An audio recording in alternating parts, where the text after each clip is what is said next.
All right. Good day wherever you find yourself in the globe. Afternoon, morning, evening, night.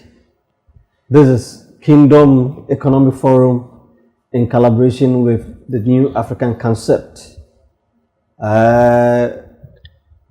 Always, we don't take your comment and your contribution lightly at all. Thank you. Those of you who have visited our YouTube, and if you haven't invited a friend, please. This discussion is very hot and very engaging. Invite a friend, send the link to a friend to join you. We are on Sunny TV as well, so we inform friends to join us. Our YouTube channel is Kingdom Economic Forum. Our Facebook too is Kingdom Economic Forum. For the past few weeks, we've been discussing about Galamsey, and last week the discussion was the solution we have for this Galamsey. We need to make this point. Last week we said that our biggest problem in solving Galamsey problem is the mindset. The mindset is a pivotal core challenge in solving this problem. And unfortunately, over the years, our mindset has not been, we have not considered it as the root cause. One of the major, all the other things that they are doing comes back to mindset. And we told you that the problems of Galamsey was not created by God. It was a man-made. And since man made it, it will take man to solve it. So, to me, for us, we can solve Galamsey problem. That we want to encourage you, we want to let you know that the solution lies with us. Fine, God will give us the inspiration and ideas. He will not come, the angels will not come and solve the problem for us. God will use us to solve our own problem. And another thing is that we told you that the problem is a long-term one. The solution is a long-term solution. There's no quick fix. We need a long-term, we need to plan long-term and do it and celebrate each success that we chop along the line. We said, for the mindset, we have to be intentional. We have to deliberate. And in intentionality, we said, we may give so many advice. All stakeholders their hands must be on deck. Schools, churches, mosques, politicians, opinion leaders, traditional leaders, the media, you name it, we have to come. And I said last week, we don't destroy what you love. We haven't loved our country enough. Do you love Ghana? If you really do, trust me, it will encourage you to speak out when something ill is happening in our society. Because when you keep silent, it means that you are giving the right to those who are destroying it to continue. Just speak it up. Speak and give alternative solution to that. With me once again in the studio is my friend and my brother, Dr. Joshua Ponsafo. No, we are solving problems. Very well. Almighty Galamsey. But we see a new tomorrow. We see a new tomorrow. We believe Ghana is so, I love Ghana. Sitting here, we love Ghana. That is why, in spite of our busy schedule, we find time to discuss things that we believe will lead to the benefit of our dear nation. This is what we can contribute. We love Ghana. I know you do. Those of you who have joined us, we know you because of your love for Ghana. That's why you have joined us. Exactly. We salute you for that. Let's look at the other solution, Doc. The floor is yours. Yes, okay. So thank you very much, Nana. And then once again, we are all warmly welcome to Kingdom Economic Forum. Please do well to share for others to join in the narrative and conversation, as well as our YouTube page. You can also subscribe. As you can see, we are target specific. Here we take very selected topics of national relevance, and then we open it up from that same structure. We explore its cause, look at some of its effects, and then above all, we also give suggestive elements. And we are not only saying things where we are detached from, we also commit in our own way as much as possible to what we can do to contribute to it. So now we are still on Galamsey. And last week we established a foundational stone that it is the most important aspect in our fight against Galamsey. And surprisingly enough, that is also the aspect that has not been tagged on at all in all the efforts. Very interesting. Very interesting. Yes. Wow. So as we are rolling out these aspects, there are also some more specific things that I believe ought to be done along the line. So maybe today we can explore the element of the socioeconomic and then the religious, and then possibly next week we look at the traditional and then the politics. So the socioeconomic. Now the point is that Galamsey, there is a faction that come in from the survival element that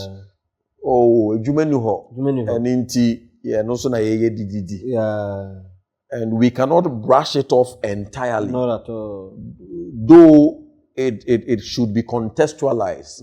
Just like we cannot just accept it like someone saying that ejumeni ho inti me yam robber ejumeni ho inti me ye sakawa anase me scam obi prostitution. So if we accept that narrative, you open a wide window where now you give room for people to then say that, oh, since ejumeni ho no adia emfa kwemu or whatever is illegal, let us do. That is not the narrative. But in our quest to also clamp it down, we should also know that, fine, what is the alternative that we want to give? Because one of the elements and the political aspects will be that the law should work. It means that we'll have to penalize people for flouting the rules. And in dealing with these things, you must make sure you provided available alternatives. It's just like you want to deal with issues of sanitation. Then you are not providing bins. And all what you are saying you are doing is just to go the brute force. It is when you have rolled out policies, you have pulled out alternative element, and then still the people are flaunting it. That is where now the engagement of the force or the law then comes in. So at the aspect of the socioeconomic, one or two things we are looking at is creating alternatives to this economic supply. That if we will also look at maybe some of the economic, the community aspects. So one is still with the Galamsey. Is there a way we can engage an approach that does not destroy our water bodies as well as destroying our lands? So that becomes a policy issue under the political terrain. So if we're able to roll it out, then it means that we can bring on board certain community-based mining elements where they are relatively safer and then they are also permitted under the laws of the land. So in that case, the communities where these mines are, they don't feel left out. That is sometimes one of the issues, that it looks like foreigners come and then just drain us of it, and then we have no role to play, or we are not benefiting from what is going on. So let us also use our ways and means to also get something. So the first aspect is to engage the various communities wherein these minings are going on, roll out a community-based mining project, and then now those who are coming on board, there is a system, more or less like maybe it can be like maybe a certificate, a diploma, a 6-month kind of training, where the training is not only on the mining, but also there's a mindset element as part of it. So in this case, they don't feel left out. And then they also join in where it is more regularized, because here there is a super or regulatory bodies who are making sure that the water and then the land is not degraded. They are doing it according to the systems, or they are doing according to the laid down protocols. But by and large, majority of these people cannot be absorbed into the Galamsey or the community framework. That is where we will have to now look at creating alternative jobs. And once we have that, we will be able to absorb the many unemployed people into it. So looking at that, one area we can recommend is the place of agriculture. Yeah.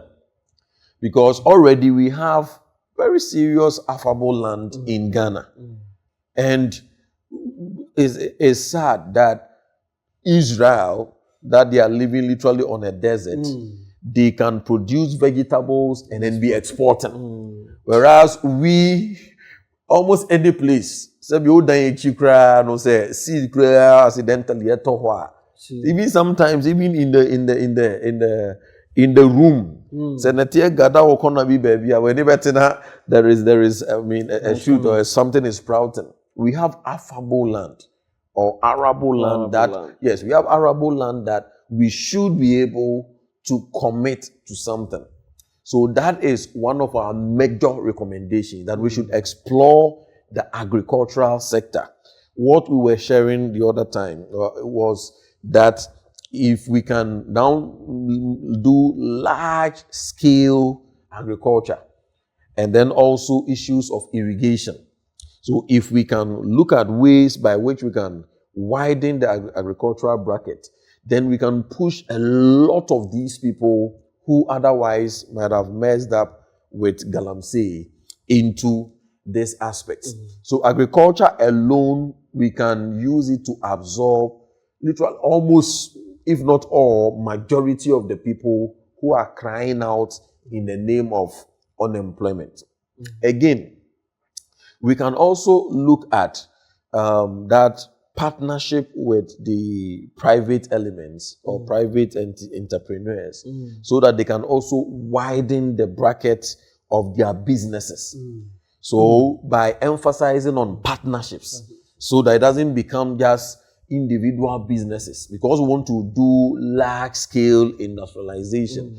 If we can have 2, 3, 4 maybe persons coming together, we put up huge companies or industries, and then at least with the support from the government, these aspects can also absorb a lot of the youth. So by the time you realize many of these people who otherwise would have forced themselves into the aspects of Galamsey, there are several alternatives that they can have through agriculture, through even the industrialization, pushing it massively, and then even through the digital world.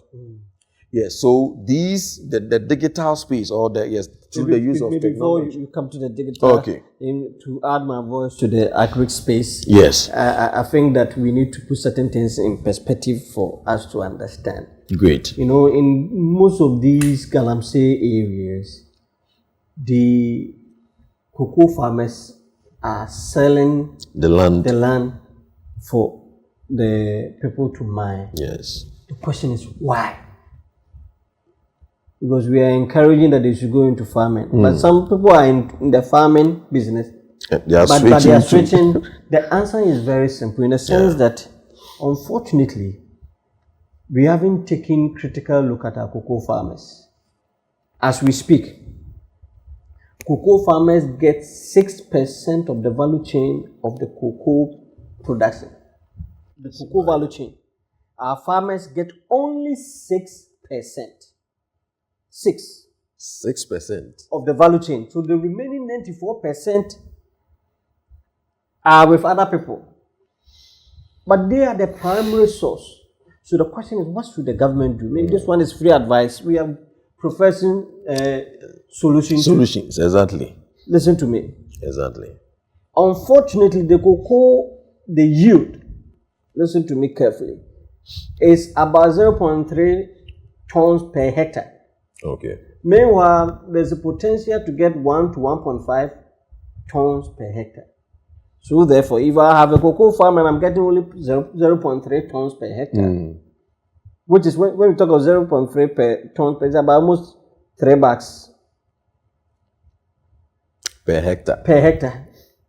if I'm getting that and I sell it, I don't get any returns. But if government says, okay, for the cocoa farms, there's only one activity the government can do as we speak, is to give them irrigation. If you give them irrigation, you increase the use from 0.3 to 1 ton, which is about 3 times what they are getting. In that sense, you have increased the value of the cocoa farm. Very. Look, Very. rubber farmers don't sell their land, but cocoa farmers Are selling. This. The reason is simple, because for the rubber farmer, 1 hectare, he's getting money every 2 weeks. So when you do the calculation, it's more valuable for him to maintain his rubber farm than giving to Galamsey person who is paying them about, let's say, 50,000, 100,000. It's just a lump sum. That's all. You destroy the land. So, the solution we are giving to government. Very, very, very good. Government, when it comes to cocoa, you don't need to do large scale. You don't. It won't work. Because cocoa farmers have sustained this country. And the truth is that if you want to get any political point from this is a free advice I'm giving to you. Yeah. Just invest in irrigation. Trust me. You have data that says that the water is not good. There's a solution. Sitting here, there's a product called Zeolite. When you add to the water, it will take all the chemicals from the water and they can use it to irrigate. Yeah. That's what we are saying. The problem of Galamsey is man-made. So we have man-made solution to that. There's solution. So don't sit there and say that, oh, we did a study and then the water is polluted. There's a solution. That when you add zeolite, and this zeolite is produced in this country, is a good news for us. That when you add zeolite to the water, it takes all the chemicals from the water and you can use it even for drinking and other stuff.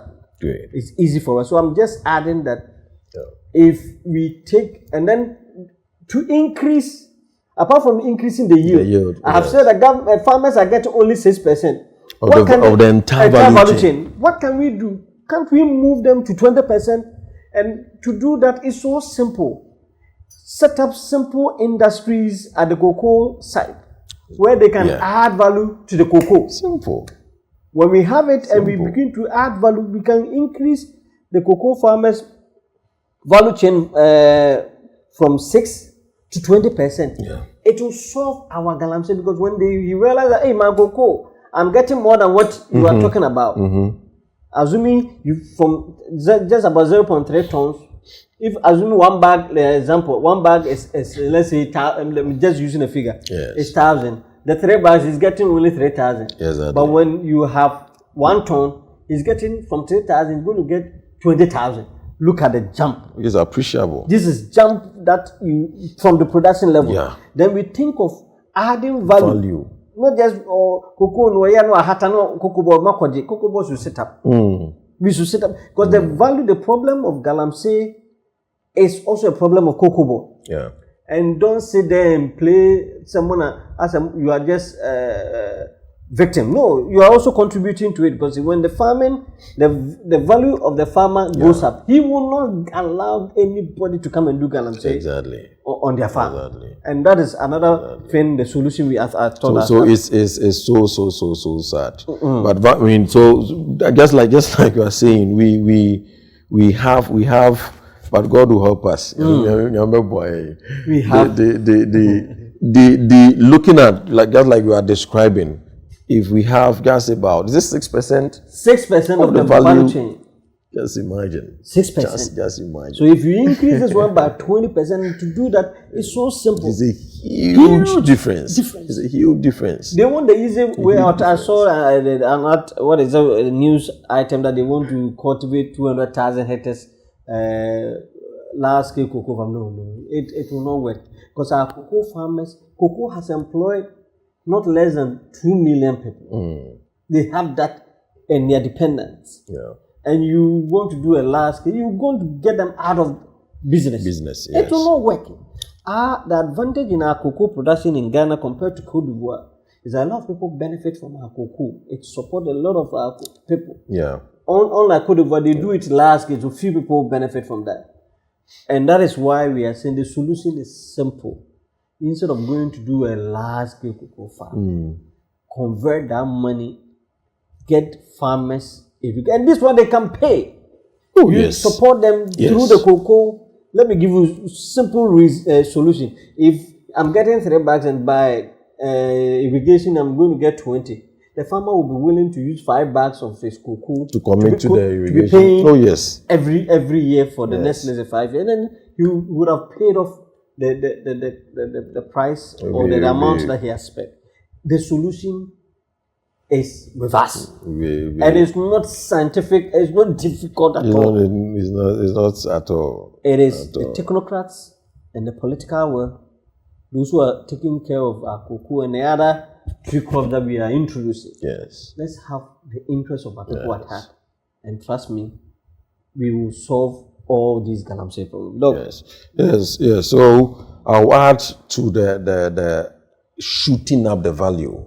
Yeah. So just like you said, if we can look at going beyond just the cocoa production in terms of the beans, and it is not beyond us. It's not that we can get it into other or lifting up the value. And whilst talking, I've realized that I've been told, the cocoa has some water. That things is a sap. The sap, yes, that is sap. coming. So it is one of the major raw material to produce wine. Ooh. Sitting here, we let them drain that and drain out. That's sap. That's sap. It drains out. And if you do the calculation every year, millions of tons of that sap just go waste. The husk, the cocoa pod husk, it is used to produce what we call a biochar. Biochar, you use it to correct the soil. They can also use to produce soap, potash. The potash. The cocoa has, several. We are not intentional. You made of the mindset and intentionality. Yes, intentionality. We are not intentional. Intentionality. Government can, unfortunately, we have artisans here who can design machines for us to add value to cocoa. Process them, add value. And not only even with the cocoa alone, the various crops. Bonuses are there. Various other crops. When you take even cassava. It is. I came across an article where they were making mention of that. I mean, cassava, like the gold of the next white century. gold. It's a kind of a white gold. Where a lot of things can be extracted out of it. Even sugar cane. The problem is that God has overblessed us.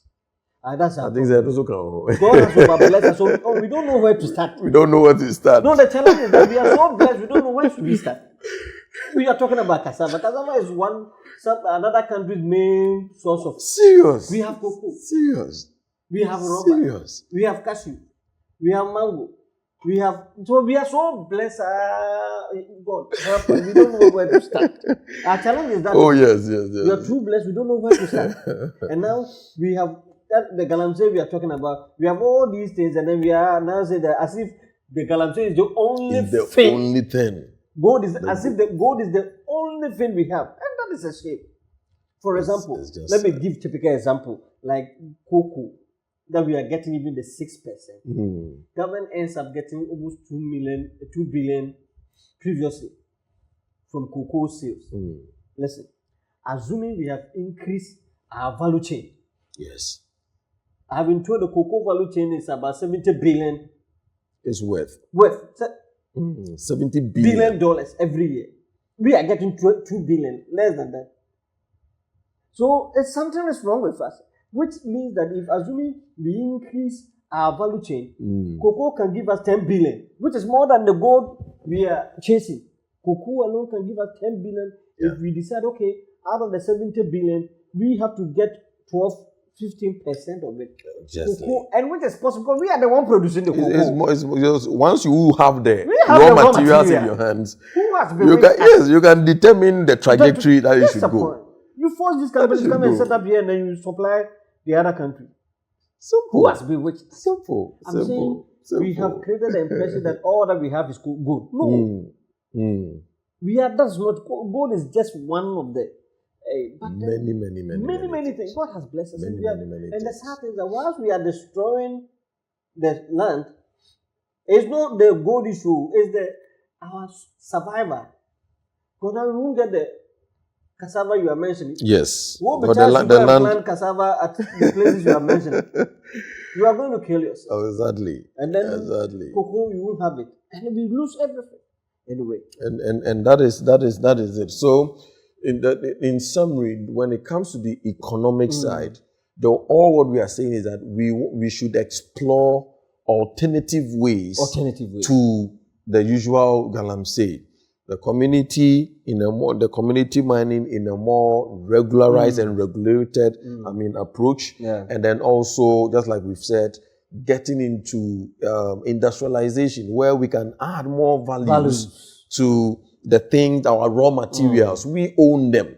So let us shoot up the values. And look at the IMF loan. That is 3 billion. 3 billion. For 4 years or whatever. And that is even in trenches, about 600 million. And even with that, with their own terms and conditions, 3 billion. 3 billion. Whereas just cocoa, as you've even described, if we are to shoot up our value, we can be getting 10 billion and then even over. And if we are to do same for many of the other crops that we have, we'll be able to have these things in abundance. So these things will not even come into the picture at all, because there are companies, there are industries, there are alternatives that are willing to take on the many people. So there is no room of any kind for Galamsey. So the government and then everyone, all of us, we are all involved. Once we create various streams to provide economic base and then support for the youth and then the masses. Now we have taken away that excuse or possible excuse that a human huntina.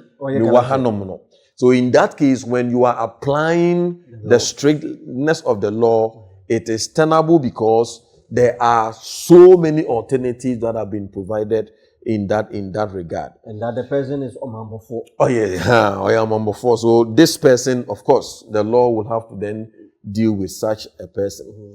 The other point we made mention of is the religious. I think with the religious, it connects to even what we made mention of, the mindset. But even with the religious, there is still a contribution so maybe 2 major points. One is that when it comes to the religious contribution of the religious bodies to any nation or society, first and foremost is in the transformation of the heart. The morals. So the transformation of the heart is to engineer that love for God and then love for our nation. Neighbor. And now, yes, so love for our neighbor, love for our nation, the common good of the people. Rather than, so one of the things that, so at this place, especially maybe the church, the churches, and then even our brothers, the Muslims, we should engineer a system that goes beyond just religious activities. I think Chairman lately said that religiosity will not transform a nation.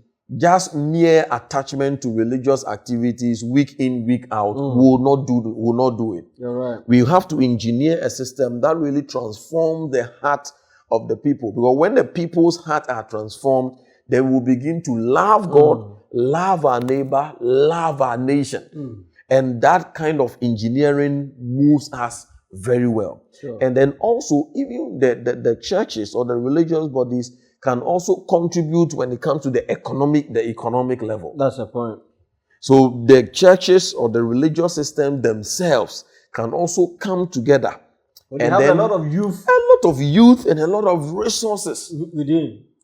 So this even issues of unemployment, the churches alone in Ghana can come together and within or less than 6 months, we can end unemployment. So it becomes a win-win affair. That's it. The church should look at more novel ways of raising funds for the ministry. Yeah. Of course, the fundamental religious approach has been maybe seed sowing, tithe, offerings. Can we look at going beyond that? Let's go beyond that. Let's go beyond that, because some of these things, with time, people can even complain here and there. In fact, there are statistics to prove that the Galamsey areas, churches are losing members because there's no work there. They've destroyed their cocoa farm. Yes. And they are leaving the place. And I think in my church, thankfully, I'm a board member of Pentecost Social Service. Great. Which our chairman is very passionate in making sure that the cocoa growing areas, we get alternate means of livelihood for them. Good. And I think that I want to encourage all the other churches and the faith-based organization. Yeah. Let us do that. Let us, look, unfortunately, these people are also our members. Those who are destroying the resources. They're in the church. They are in the church. Giving fat offering. Can the church say that you want clean money? If you are into Galamsey, we won't take your time. We won't take any offering from you. Can the church say that? Can we be bold to let the society know that no, we are not interested in your money? Yeah. How can you go and destroy our lands and come and bring it waters, to waters and bring it to church? Yes. And then at the end of the church has to find means of solving it. I think it's a counterproductive. Yeah. So it is at the interest of the church to speak against Galamsey in a strategic way. Yes. Some places, and I think it's so difficult that the pastors cannot even speak about it. Very. But they are the movers and shakers of the society. Of the society. If you're a pastor and you do that, they won't come and visit you. In the mission with the envelope, come back. We need to look at that. We need to really, yes. So that is for the religious aspect.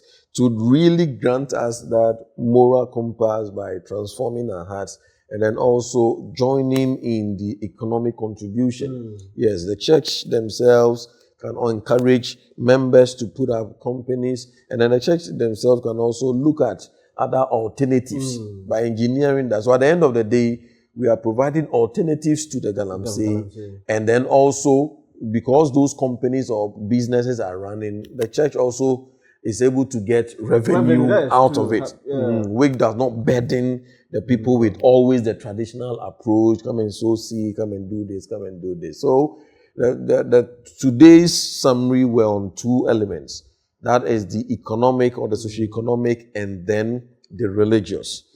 The socio-economic is let us explore alternate ways where we can provide various tributaries or streams of jobs to drive our nation forward. Let's not carve out a mindset that all what we have is gold, and that minus gold we are done. No, God has graciously gifted us with several of these stuffs. Let us look at upgrading the values, whether it is cocoa, cassava, sugarcane. Sugarcane alone, currently there are about 15 different products. The last time I checked, that can be extracted out of it. Yes, and several. And these things will drive a lot of our youth, even the technology or the digital space.